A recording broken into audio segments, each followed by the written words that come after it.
श्रापित महल का रहस्य।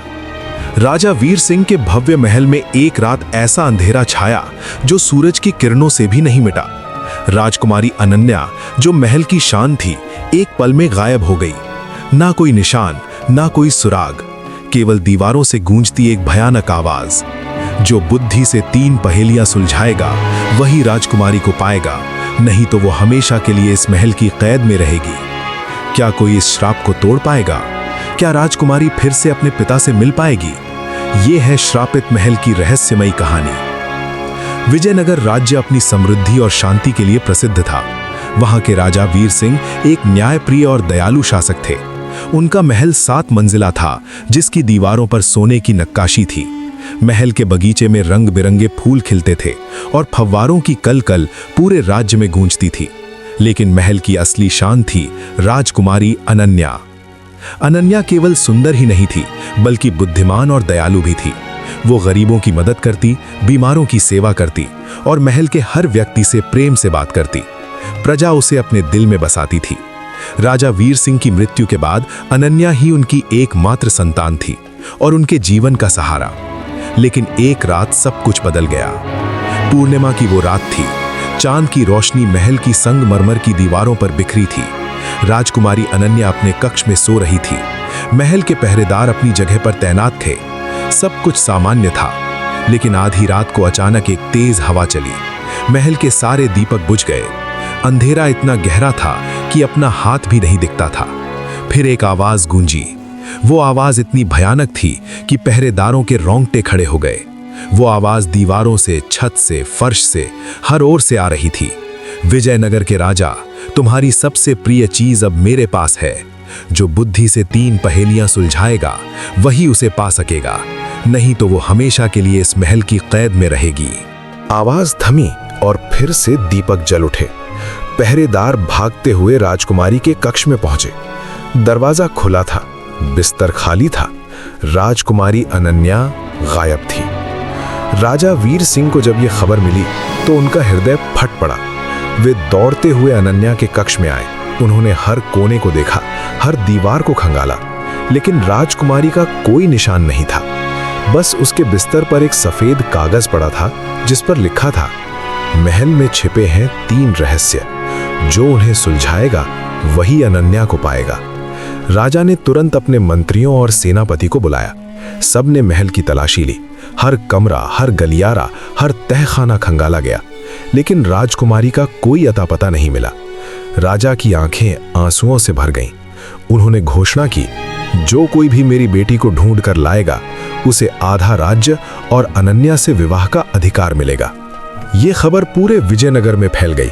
कई योद्धा आए, कई विद्वान आए, लेकिन जब उन्होंने उस रहस्यमयी आवाज के बारे में सुना और महल की भयानक कहानियां सुनी तो सब डर गए।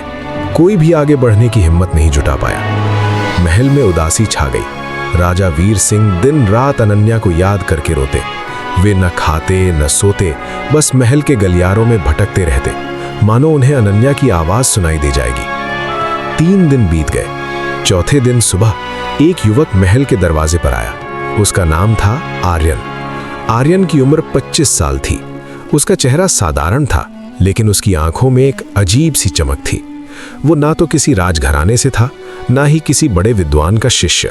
वो एक साधारण गांव से आया था, जहां उसने अपने पिता से दर्शन शास्त्र और तर्क शास्त्र सीखा था। पहरेदारों ने उसे रोका। तुम कौन हो? क्या चाहते हो? आर्यन ने शांत स्वर में कहा, मैं राजकुमारी अनन्या को ढूंढने आया हूं। मुझे राजा वीर सिंह से मिलना है। पहरेदार हंस पड़े। तुम जैसे साधारण लड़के ने सोचा कि राजकुमारी को ढूंढ लोगे? बड़े बड़े योद्धा और विद्वान डर कर भाग गए, तुम क्या कर लोगे? आर्यन ने मुस्कुराकर कहा, योद्धा तलवार से लड़ते हैं, विद्वान किताबों से लड़ते हैं, लेकिन मैं बुद्धि से लड़ूंगा, और बुद्धि हर ताकत से बड़ी होती है। पहरेदारों ने आर्यन को राजा के पास ले जाने का फैसला किया। राजा वीर सिंह अपने सिंहासन पर बैठे थे। उनका चेहरा उदास था और उनकी आंखों में गहरा दुख था। जब आर्यन को देखा तो उन्होंने पूछा, तुम कौन हो युवक? आर्यन ने सिर झुकाकर कहा, महाराज, मैं आर्यन हूँ। मैं एक साधारण गांव से आया हूँ। मैंने राजकुमारी अनन्या के गायब होने की खबर सुनी। मैं उन्हें ढूंढना चाहता हूँ। राजा ने उदास स्वर में कहा, आर्यन, कई लोग आए लेकिन सब डर गए। ये महल श्रापित है। यहाँ जो रहस्य छिपे हैं वे खतरनाक है। तुम अपनी जान जोखिम में डाल रहे हो। आर्यन ने दृढ़ता से कहा, महाराज, मुझे मौत का डर नहीं, मुझे विश्वास है कि बुद्धि और सच्चाई से हर रहस्य सुलझाया जा सकता है। कृपया मुझे एक मौका दीजिए। राजा वीर सिंह ने आर्यन की आंखों में देखा। उन आंखों में ना तो लालच था ना अहंकार, बस एक सच्ची इच्छा थी राजकुमारी को बचाने की। राजा ने कहा, ठीक है आर्यन, तुम्हें मौका मिलेगा, लेकिन याद रखो ये खेल नहीं है, ये जीवन और मृत्यु का सवाल है। आर्यन ने कहा, मैं तैयार हूं महाराज।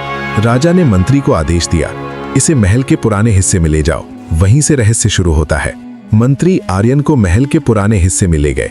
ये हिस्सा कई सालों से बंद था। यहाँ की दीवारें काई से ढकी थीं और हवा में एक अजीब सी बदबू थी। एक लंबे गलियारे के अंत में एक भारी लकड़ी का दरवाजा था। दरवाजे पर एक निशान बना था, एक आंख जो हमेशा खुली रहती थी। मंत्री ने कहा, आर्यन, इस दरवाजे के पीछे रहस्य छिपे हैं।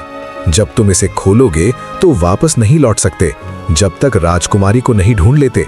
क्या तुम तैयार हो? आर्यन ने गहरी सांस ली।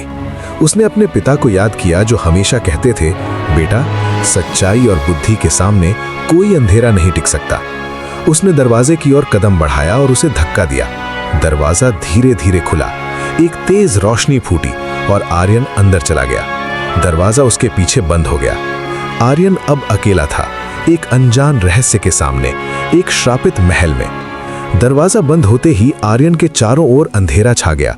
वो अंधेरा इतना घना था कि उसे अपने हाथ भी नहीं दिखाई दे रहे थे। उसने अपनी जेब से चकमक पत्थर निकाला और एक छोटा सा दीपक जलाया। दीपक की कमजोर रोशनी में उसे एक संकरा गलियारा दिखाई दिया।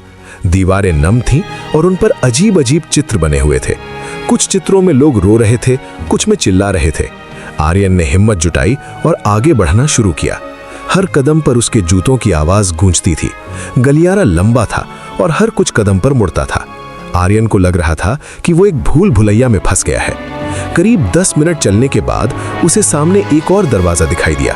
ये दरवाजा सोने का बना था और उस पर हीरे जड़े हुए थे। दरवाजे के ऊपर लिखा था, जो लालच से मुक्त है वही यहाँ प्रवेश कर सकता है। आर्यन ने दरवाजे को छुआ। दरवाजा अपने आप खुल गया। अंदर का दृश्य देखकर आर्यन की आंखें फैल गईं। पूरा कमरा सोने से भरा था। फर्श पर सोने के सिक्के बिखरे थे। दीवारों पर सोने की मूर्तियां थीं। छत से सोने की झूमर लटक रहे थे।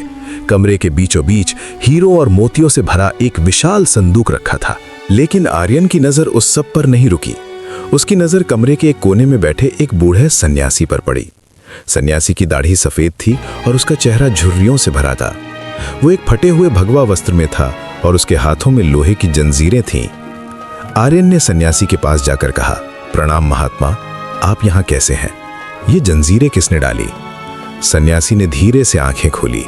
उसकी आंखें थकी हुई थी, लेकिन उनमें एक गहरा ज्ञान झलक रहा था। उसने कमजोर आवाज में कहा, बेटा, मैं यहाँ कई सालों से कैद हूँ। मैं भी कभी इस महल के रहस्य को सुलझाने आया था, लेकिन मैं असफल रहा और यहाँ फंस गया।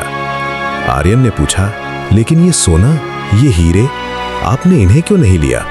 सन्यासी ने दुखी स्वर में कहा, बेटा, यही तो जाल है। जो इस सोने को छूता है वो यहीं फंस जाता है। ये जंजीरें तभी खुलेंगी जब कोई मेरा सवाल हल करेगा। आर्यन ने कहा, तो पूछिए महात्मा, मैं आपका सवाल सुनने के लिए तैयार हूं। सन्यासी ने गहरी सांस ली। उसने अपनी जंजीरें खनखनाई और बोला, सुन बेटा, मेरा सवाल है, किसी गांव में 3 व्यापारी रहते थे। पहले व्यापारी के पास सोने की 10 थैलियां थीं। वो हर दिन अपने सोने को गिनता और उसकी रक्षा में लगा रहता। उसे हमेशा डर था कि कोई उसका सोना चुरा लेगा। वो ना सोता था, न ठीक से खाता था। उसके चेहरे पर हमेशा चिंता की लकीरें थीं। दूसरा व्यापारी एक किसान था। उसके पास बस 5 बीघा जमीन थी। वो सुबह उठता, अपने खेतों में काम करता और शाम को अपने परिवार के साथ भोजन करता। उसके पास सोना नहीं था, लेकिन उसके चेहरे पर हमेशा मुस्कान रहती थी। तीसरा व्यापारी एक दानवीर था। उसके पास भी बहुत धन था, लेकिन वो अपना सारा धन गरीबों में बांट देता था। जब भी कोई भूखा उसके पास आता, वो उसे खाना खिलाता। जब भी कोई बीमार आता, वो उसका इलाज करवाता। उसके पास कुछ नहीं बचता था, लेकिन उसका मन हमेशा शांत रहता था। सन्यासी ने रुककर आर्यन की ओर देखा और पूछा, अब बता बेटा, इन तीनों में सबसे अमीर कौन था? कमरे में सन्नाटा छा गया। सोने की सिक्कों की चमक आर्यन की आंखों में आ रही थी। चारों ओर दौलत बिखरी थी, लेकिन आर्यन ने अपनी आंखें बंद की। उसे अपने पिता की बात याद आई। बेटा, असली धन वो नहीं जो तिजोरी में हो, बल्कि वो है जो दिल में हो। आर्यन ने आंखें खोली और शांत स्वर में कहा, महात्मा, सबसे अमीर था दूसरा व्यापारी, वो किसान। सन्यासी की भौएं चढ़ गई। क्यों बेटा?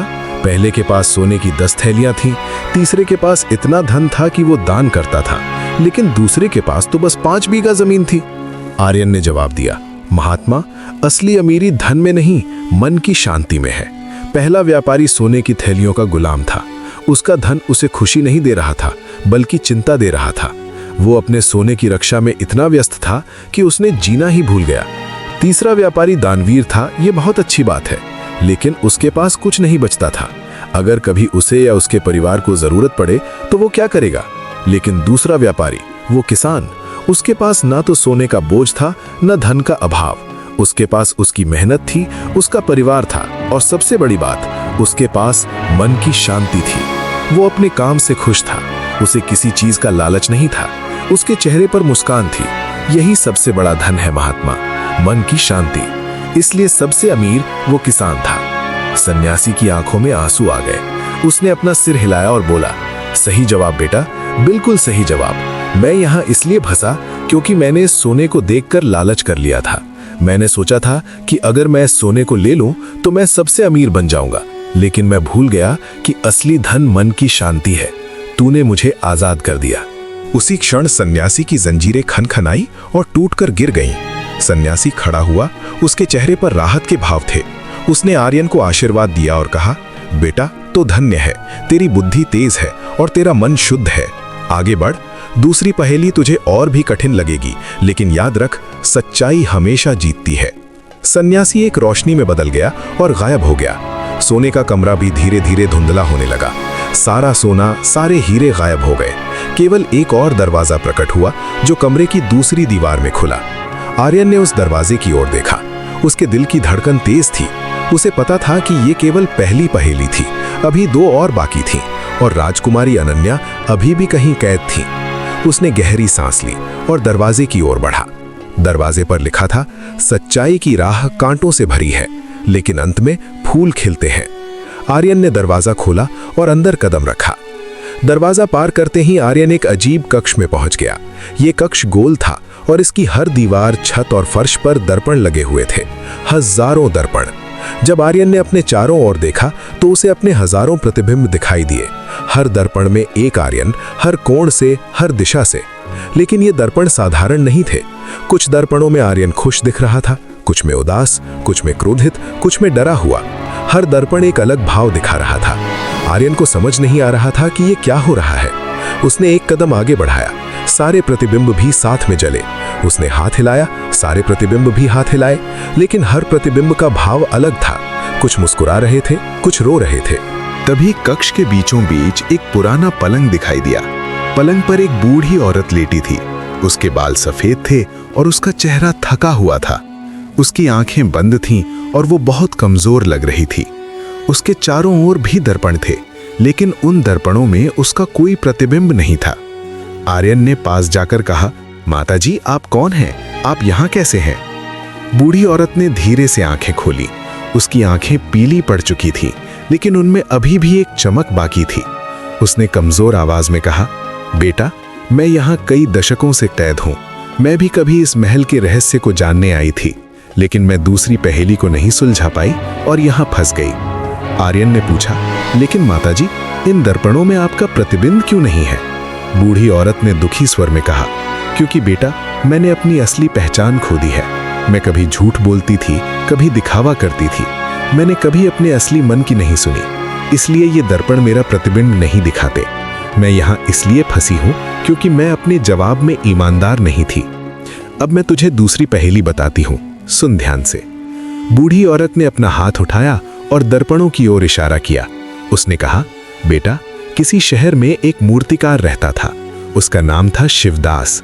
शिवदास की मूर्तियां इतनी जीवंत होती थीं कि लोग कहते कि उसके हाथों में जादू है। एक दिन राजा ने उसे बुलाया और कहा, शिवदास, मैं चाहता हूं कि तुम मेरी एक ऐसी मूर्ति बनाओ जो बिल्कुल मेरे जैसी दिखे, इतनी सटीक कि लोग असली और नकली में फर्क न कर पाए। शिवदास ने कई महीने मेहनत की। उसने राजा के चेहरे का हर कोण देखा, हर रेखा को समझा। आखिरकार उसने एक मूर्ति बनाई जो बिल्कुल राजा जैसी थी। जब मूर्ति राजा के सामने रखी गई तो सब दंग रह गए। मूर्ति राजा से बिल्कुल मिलती जुलती थी। लेकिन राजा मूर्ति को देखकर नाराज हो गया। उसने कहा, यह मूर्ति मुझे पसंद नहीं। शिवदास हैरान हो गया। उसने पूछा, लेकिन महाराज, ये मूर्ति तो बिल्कुल आप जैसी है, फिर क्या कमी रह गई? राजा ने कहा, यह मूर्ति मेरे चेहरे जैसी जरूर है, लेकिन ये मेरी असली पहचान नहीं दिखाती।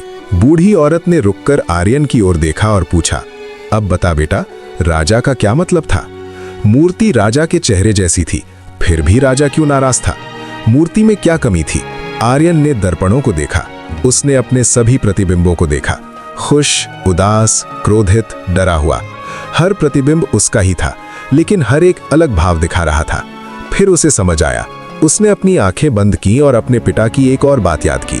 बेटा, चेहरा केवल बाहरी खोल है, असली इंसान वो है जो अंदर छिपा है। उसके विचार, उसकी भावनाएं, उसका चरित्र। आर्यन ने आंखें खोली और शांत स्वर में कहा, माताजी, राजा इसीलिए नाराज था क्योंकि मूर्ति केवल उसके चेहरे की नकल थी, उसकी आत्मा की नहीं। बूढ़ी औरत ने कहा, समझा बेटा, लेकिन ये पूरा जवाब नहीं है, और विस्तार से बता।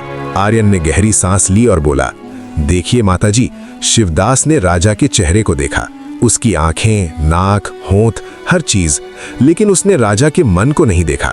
मूर्ति बाहर से तो राजा जैसी थी, लेकिन उसमें राजा की असली पहचान नहीं थी। राजा की असली पहचान उसके चेहरे में नहीं, बल्कि उसके गुणों में थी। राजा शायद न्यायप्रिय था, शायद दयालु था, शायद वीर था। यही उसकी असली पहचान थी। लेकिन मूर्ति केवल पत्थर का टुकड़ा थी जिस पर चेहरा उकेरा गया था। उसमें न न्याय था, न दया, न वीरता। इसलिए राजा ने कहा कि मूर्ति उसकी असली पहचान नहीं दिखाती, क्योंकि असली पहचान बाहरी रूप में नहीं, अंदर के चरित्र में होती है। जैसे ये दर्पण मेरे चेहरे को दिखा सकते हैं, लेकिन मेरे मन को नहीं। मेरी असली पहचान मेरे विचारों में है, मेरे कर्मों में है, मेरे चरित्र में है। आर्यन ने दर्पणों की ओर देखकर कहा, इसलिए माताजी, सच्चा प्रतिबिंब वो नहीं जो दर्पण में दिखे, बल्कि वो है जो हमारे कर्मों में झलके। अगर हम ईमानदार हैं तो हमारा हर काम ईमानदारी दिखाएगा।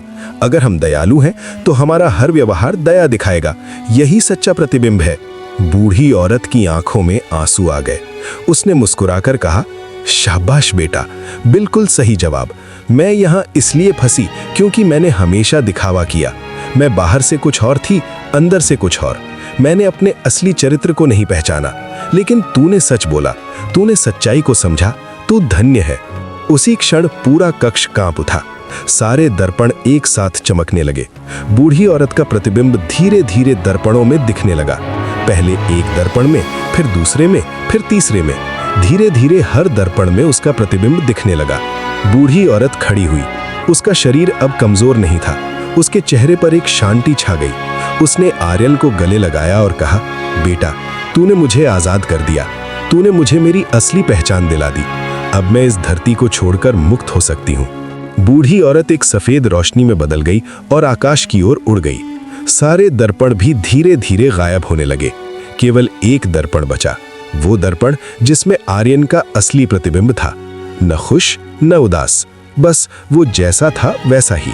उस दर्पण के पीछे से एक तीसरा दरवाजा प्रकट हुआ। दरवाजे पर लिखा था, समय का पहिया रुकता नहीं, लेकिन बुद्धिमान उसे समझ सकते हैं। आर्यन ने अपने आप को दर्पण में देखा। उसने अपने चेहरे को देखा और मन ही मन कहा, मैं तुम्हें नहीं भूलूंगा, तुम मेरी असली पहचान हो। फिर उसने दरवाजे की ओर कदम बढ़ाया। अब केवल एक पहेली बाकी थी और राजकुमारी अनन्या करीब थी। वो महसूस कर सकता था। उसने दरवाजा खोला और अंदर गया। दरवाजा पार करते ही आर्यन एक विशाल कक्ष में पहुंच गया। ये कक्ष इतना बड़ा था कि उसकी छत दिखाई नहीं दे रही थी। कक्ष के बीचों बीच एक विशाल पहिया घूम रहा था। वो पहिया पत्थर का बना था और उस पर अजीब अजीब निशान बने हुए थे। कुछ निशान सूरज के थे, कुछ चांद के, कुछ तारों के। पहिया लगातार घूम रहा था, धीमी गति से, लेकिन लगातार। उसकी घरघराहट पूरे कक्ष में गूंज रही थी। पहिए के चारों गोर 3 मूर्तियां खड़ी थीं। पहली मूर्ति एक बूढ़े आदमी की थी जो पीछे देख रहा था। दूसरी मूर्ति एक युवक की थी जो सीधे सामने देख रहा था। तीसरी मूर्ति एक बच्चे की थी जो आगे की ओर इशारा कर रहा था। आर्यन ने ध्यान से देखा तो उसे पहिए के पास एक युवक बैठा दिखाई दिया। वो युवक करीब 30 साल का रहा होगा।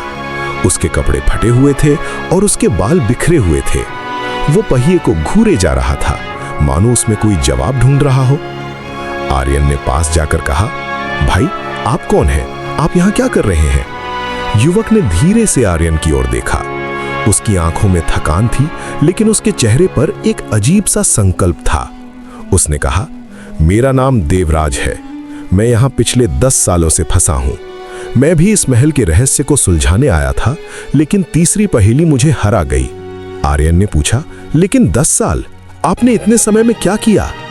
देवराज ने दुखी स्वर में कहा, मैं इस पहिए को देखता रहा। मैं अपने अतीत को याद करता रहा, अपने वर्तमान पर रोता रहा और अपने भविष्य की चिंता करता रहा, लेकिन मैं कभी सही जवाब नहीं ढूंढ पाया। अब मैं तुझे वो पहेली बताता हूं जो मुझे यहां बांधे हुए है। देवराज ने घूमते पहिए की ओर इशारा किया और बोला, सुन भाई, किसी नगर में 3 भाई रहते थे। बड़े भाई का नाम था रामदीन, मंझले भाई का नाम था कृष्णदीन, छोटे भाई का नाम था गोविंददीन। रामदीन हमेशा अपने बीते हुए कल की बातें करता रहता। वो कहता, मेरे जवानी के दिन कितने अच्छे थे, उस समय मैं कितना मजबूत था, कितना खुश था। अब तो सब बर्बाद हो गया। वो अपना पूरा दिन अतीत की यादों में गुजारता। उसने अपने पिता की विरासत भी संभाली नहीं, क्योंकि वो हमेशा पुरानी बातों में खोया रहता था। धीरे धीरे उसकी सारी संपत्ति खत्म हो गई। कृष्णदीन हमेशा भविष्य की चिंता में डूबा रहता। वो कहता, कल क्या होगा, अगले महीने क्या होगा, अगले साल क्या होगा। वो इतना भविष्य की सोचता कि आज का काम कभी पूरा नहीं कर पाता। उसके पास योजनाएं तो बहुत थीं, लेकिन वो कोई काम शुरू नहीं करता, क्योंकि उसे डर था कि कहीं कल कुछ गलत ना हो जाए। उसकी जिंदगी चिंता में ही बीत गई। गोविंददीन न अतीत की सोचता था, न भविष्य की। वो आज में जीता था। वो हर सुबह उठता, अपना काम करता, अपने परिवार के साथ वक्त बिताता। उसे अपने अतीत का कोई पछतावा नहीं था और भविष्य की कोई चिंता नहीं। वो बस आज को पूरी ईमानदारी से जीता था। देवराज ने रुककर आर्यन की ओर देखा और पूछा, अब बता भाई, इन तीनों में से सबसे शक्तिशाली कौन था? अतीत में जीने वाला रामदीन, भविष्य की चिंता करने वाला कृष्णदीन, या वर्तमान में जीने वाला गोविंददीन? कक्ष में सन्नाटा छा गया। पहिया लगातार घूम रहा था। टिक टिक टिक। आर्यन ने तीनों मूर्तियों को देखा। बूढ़ा जो पीछे देख रहा था, युवक जो सामने देख रहा था, बच्चा जो आगे इशारा कर रहा था। आर्यन को अपने पिता का एक पुराना किस्सा याद आया। एक बार उसके पिता ने कहा था, बेटा, अतीत एक किताब है जो पढ़ी जा चुकी है, भविष्य एक किताब है जो अभी लिखी नहीं गई, लेकिन वर्तमान वो कलम है जिससे तुम अपनी कहानी लिख रहे हो। आर्यन ने घूमते पहिए को देखा और समझ गया। उसने गहरी सांस ली और बोला, देवराज भाई, सबसे शक्तिशाली था गोविंददीन, वो जो वर्तमान में जीता था। देवराज ने सवालिया नजरों से देखा, क्यों भाई? अतीत से हम सीखते हैं, भविष्य के लिए हम तैयारी करते हैं, फिर वर्तमान इतना खास क्यों है? आर्यन ने शांत स्वर में समझाया, देखो भाई, अतीत निश्चित रूप से महत्वपूर्ण है, उससे हम सबक सीखते हैं, लेकिन रामदीन अतीत में इतना खो गया कि उसने आज को जीना ही छोड़ दिया। उसकी सारी ऊर्जा बीते कल की यादों में खर्च हो गई। वो अतीत को बदल नहीं सकता था, लेकिन वो अतीत की यादों में कैद हो गया, इसलिए उसका वर्तमान बर्बाद हो गया। कृष्णदीन, भविष्य की चिंता करना जरूरी है, योजना बनाना जरूरी है, लेकिन कृष्णदीन इतना भविष्य की सोचता रहा कि उसने आज का काम ही नहीं किया। भविष्य तो अनिश्चित है, कल क्या होगा कोई नहीं जानता। अगर हम सिर्फ कल की चिंता में आज को बर्बाद कर दें तो हम कभी कुछ हासिल नहीं कर पाएंगे। आर्यन ने पहिए की ओर इशारा करते हुए कहा, लेकिन गोविंददीन ने वर्तमान को समझा। उसने अपने अतीत से सीखा, लेकिन उसमें नहीं अटका। उसने भविष्य के लिए योजना बनाई, लेकिन उसकी चिंता में नहीं डूबा। उसने आज को पूरी तरह से जिया। उसने आज अपना काम किया, आज अपने परिवार को वक्त दिया, आज खुश रहा। वर्तमान ही वो समय है जो हमारे हाथ में है। अतीत जा चुका है, भविष्य आया नहीं है। केवल वर्तमान में ही हम कुछ कर सकते हैं। ये पहिया लगातार घूम रहा है। ये समय का पहिया है। ये ना रुकता है ना पीछे जाता है, बस आगे बढ़ता जाता है। इसलिए सबसे शक्तिशाली वही है जो इस पल को समझे, इस पल में जिए, इस पल का सदुपयोग करे। आर्यन ने अपनी बात पूरी करते हुए कहा, अतीत एक शिक्षक है, भविष्य एक सपना है, लेकिन वर्तमान एक उपहार है। इसीलिए इसे प्रेजेंट कहते हैं, क्योंकि ये एक तोहफा है। गोविंद दीन ने इस तोहफे को समझा और जिया, इसलिए वो सबसे शक्तिशाली था। देवराज की आंखों में आंसू आ गए। उसने अपना सिर पकड़ लिया और रोने लगा। तुमने सही कहा भाई, बिल्कुल सही कहा। मैं यहाँ 10 साल से फंसा हूँ। मैं हर दिन अपने अतीत को याद करता रहा कि मैं इस महल में क्यों आया, मैंने क्या गलती की, और मैं भविष्य की चिंता करता रहा कि क्या मैं कभी यहाँ से निकल पाऊंगा। लेकिन मैंने कभी आज को नहीं जिया। मैं इस कक्ष में बैठा रहा, इस पहिए को देखता रहा, लेकिन मैंने कभी इसे समझने की कोशिश नहीं की। मैं अपने अतीत और भविष्य के बीच में इतना फंसा रहा कि मैंने अपना वर्तमान खो दिया। तुमने मुझे आजाद कर दिया भाई, तुमने मुझे वर्तमान का मतलब समझा दिया। उसी पल पूरा कक्ष कांपने लगा। विशाल पहिया तेजी से घूमने लगा, फिर धीरे धीरे वो रुकने लगा और आखिरकार रुक गया। तीनों मूर्तियां, बूढ़ा, युवक और बच्चा, एक साथ रोशनी में बदल गईं। देवराज खड़ा हुआ, उसके चेहरे पर एक शांति छा गई। 10 सालों की थकान जैसे एक पल में उतर गई। उसने आर्यन को गले लगाया और कहा, भाई तुम धन्य हो, तुम्हारी बुद्धि तेज है और तुम्हारा मन शुद्ध है। तुमने तीनों पहेलियां सुलझा ली। अब तुम राजकुमारी के करीब हो, बस एक आखिरी द्वार बाकी है। देवराज भी एक सुनहरी रोशनी में बदल गया और आकाश की ओर उड़ गया। पहिया भी गायब हो गया। कक्ष के दूसरी ओर एक चमकता हुआ द्वार प्रकट हुआ। आर्यन ने द्वार की ओर देखा। उस पर सुनहरे अक्षरों में लिखा था, जिसने तीनों पहेलियां सुलझाईं, वही इस द्वार को खोल सकता है। राजकुमारी इसके पार इंतजार कर रही है। आर्यन का दिल तेजी से धड़कने लगा। उसने अपने सफर को याद किया। सोने का कमरा, दर्पण का कक्ष, समय का पहिया, हर जगह उसने अपनी बुद्धि से रास्ता निकाला था। अब आखिरी पड़ाव था। राजकुमारी अनन्या इस द्वार के पीछे थी। आर्यन ने गहरी सांस ली और द्वार की ओर बढ़ा। आर्यन ने सुनहरे द्वार को छुआ। द्वार गर्म था, मानो उसमें जीवन हो। जैसे ही उसकी उंगलियां द्वार से टकराईं, द्वार धीरे धीरे खुलने लगा। एक तेज रोशनी फूटी जो इतनी चमकीली थी कि आर्यन को अपनी आंखें बंद करनी पड़ी। जब उसने आंखें खोलीं तो वो एक खूबसूरत कक्ष में था। ये कक्ष बाकी सब जगहों से बिल्कुल अलग था। यहाँ ना अंधेरा था, न डर। दीवारों पर सफेद फूलों की लताएं चढ़ी हुई थीं। छत से रंग बिरंगे फूल लटक रहे थे। हवा में चमेली की खुशबू थी।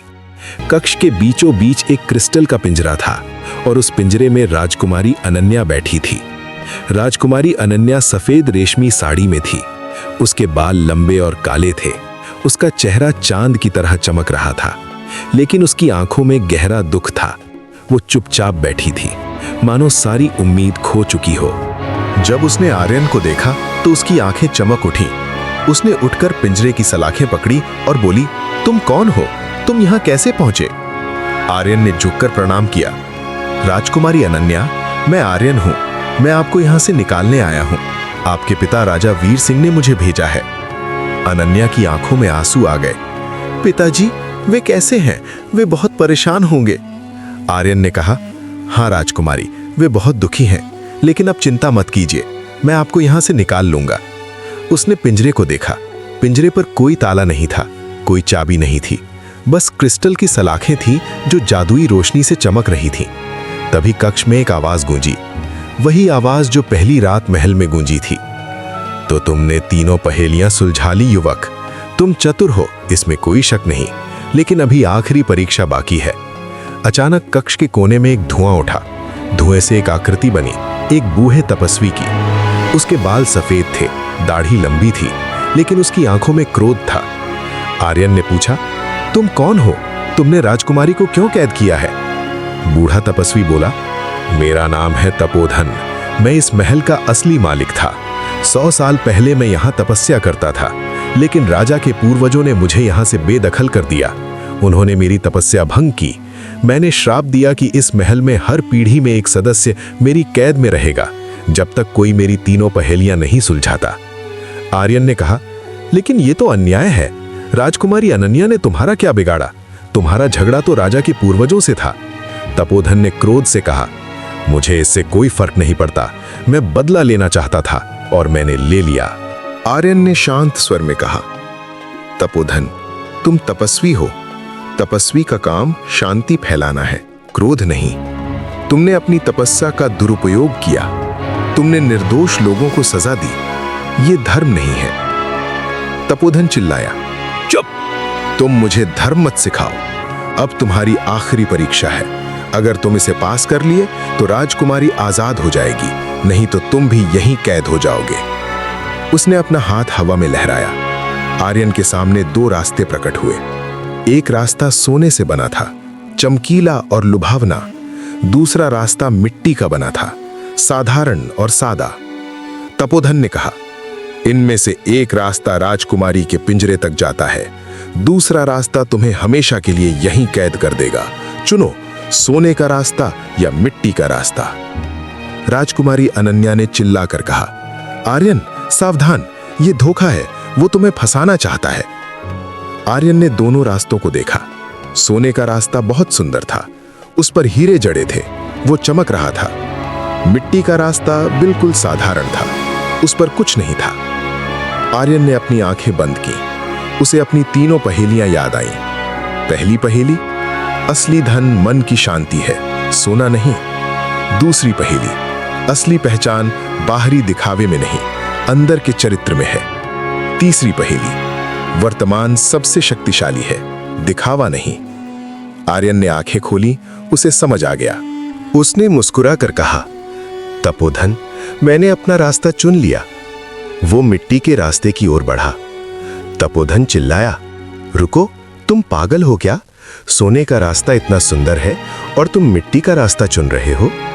आर्यन ने शांति से कहा, तुमने मुझे 3 पहेलियों से सिखाया कि दिखावा झूठा होता है, असली चीजें साधारण होती हैं।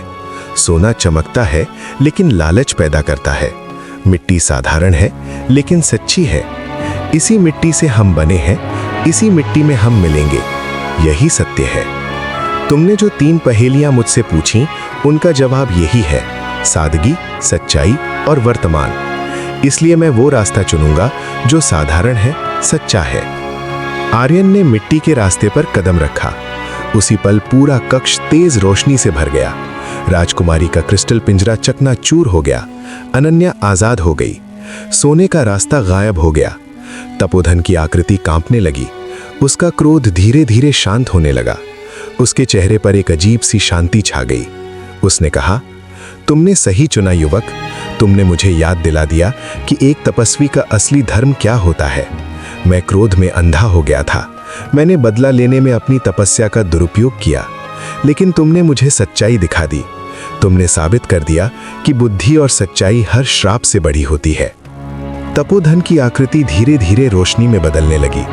उसने आर्यन और अनन्या को आशीर्वाद दिया और बोला, मैं अब इस धरती को छोड़ रहा हूँ।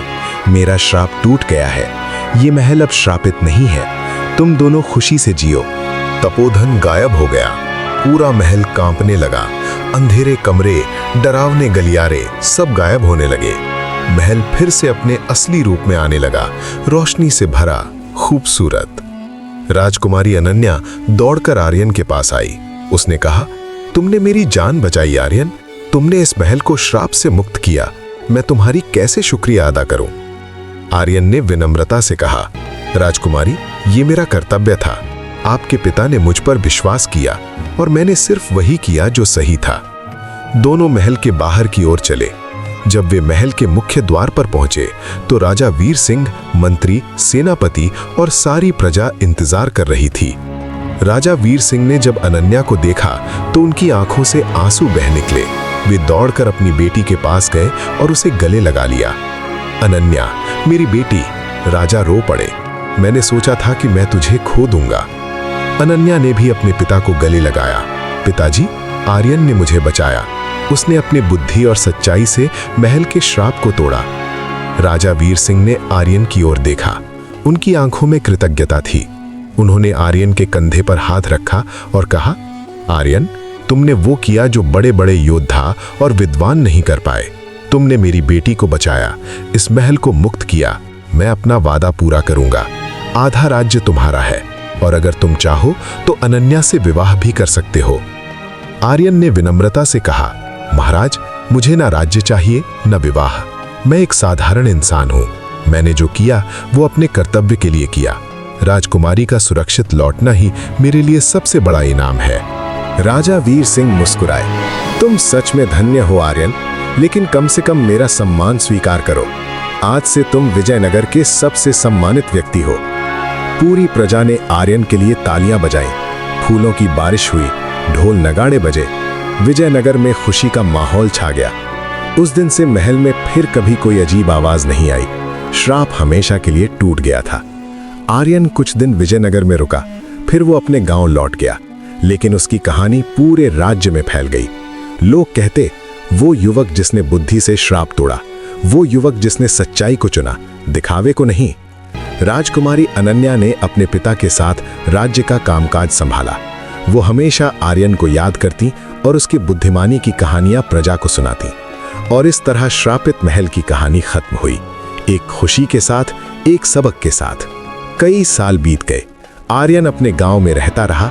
वो लोगों को ज्ञान सिखाता, उनकी समस्याएं सुलझाता। एक दिन उसके पास एक युवक आया जो मुसीबत में था।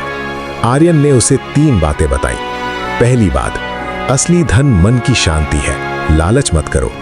दूसरी बात, तुम्हारी असली पहचान तुम्हारे चरित्र में है, दिखावे में नहीं, ईमानदार रहो। तीसरी बात, वर्तमान में जियो, ना अतीत में अटको, ना भविष्य की चिंता में डूबो। आज को पूरी तरह जियो। युवक ने ये बातें सुनी और उसकी जिंदगी बदल गई। आर्यन की कहानी आज भी लोग सुनाते हैं और हर कोई यही सीखता है, बुद्धि, सच्चाई और सादगी से बड़ी कोई ताकत नहीं। अगर आपको ये कहानी पसंद आई तो इस चैनल को सब्सक्राइब जरूर करें। ऐसी ही और रोचक और प्रेरणादायक कहानियों के लिए बेल आइकन दबाएं। अगली कहानी में मिलेंगे एक नए रहस्य के साथ। धन्यवाद।